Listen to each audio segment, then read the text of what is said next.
राजधानी दिल्ली इस वक्त गुलजार है साहित्यिक और सांस्कृतिक रंगों से, क्योंकि यहाँ पर आयोजन हो रहा है दुनिया के सबसे बड़े साहित्य उत्सव का। साहित्य अकादमी अपनी स्थापना के 70 वर्ष पूरे कर चुकी है और इसी का जश्न इस साहित्य उत्सव में साफ तौर पर नजर आ रहा है, जहां देश भर से 1000 से ज़्यादा लेखक, साहित्यकार और कवि एक साथ एक ही मंच पर नजर आ रहे हैं, विभिन्न महत्वपूर्ण गोष्ठियों का हिस्सा बन रहे हैं और तमाम महत्वपूर्ण चर्चाएं कर रहे हैं।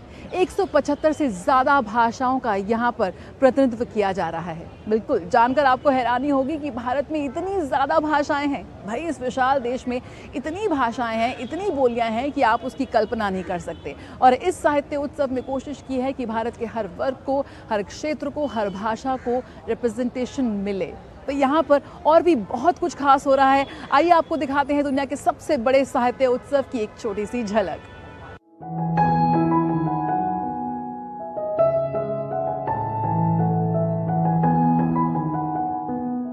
साहित्य उत्सव एक ऐसा साहित्यिक त्योहार जिसे लेखकों या फिर कवियों का त्योहार भी कहा जा सकता है, या फिर साहित्यकारों का एक महाकुंभ। और यही महाकुंभ आयोजित हुआ दिल्ली के साहित्य अकादमी में, जहां साहित्य में समाज की छवि साफ नजर आई।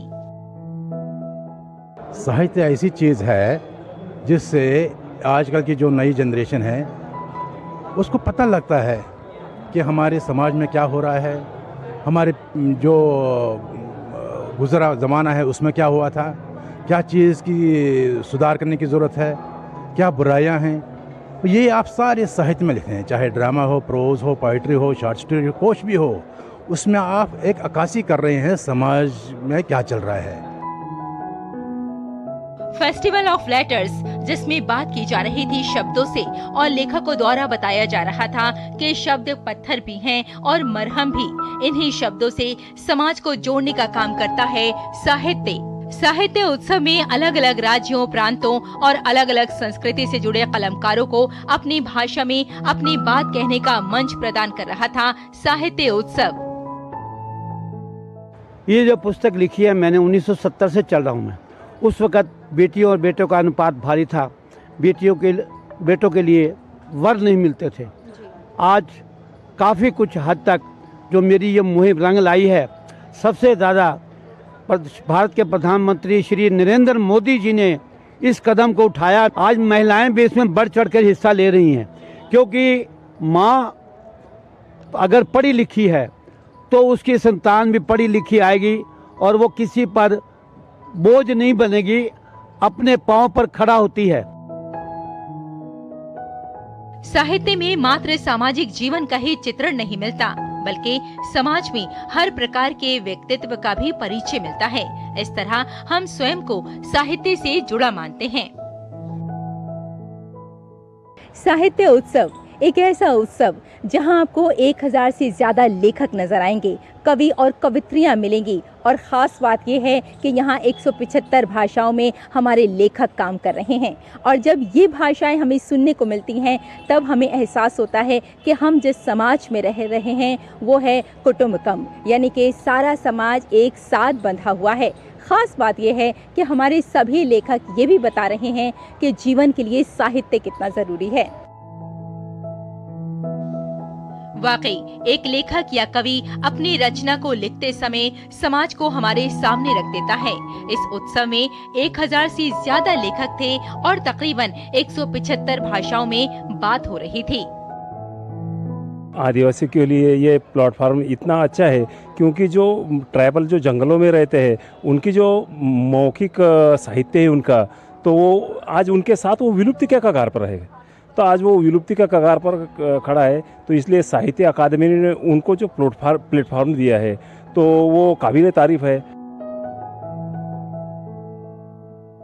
ऐसे भी कई आदिवासी प्रांत हैं जहां लेखकों को कोई मंच नहीं मिल पाता, और ऐसे में साहित्य उत्सव छोटी छोटी जगहों से लेखकों और कवियों को मंच प्रदान कर उनको बढ़ावा दे रहा है। In fact, Sahitya has given very good chances for all writers, from the younger ones, the young writers, to the senior writers, established writers. कि मैं एक लद्दाख के ट्राइब से बिलोंग करता हूँ जिसका नाम है जिनका नाम है दर्दी आर्या।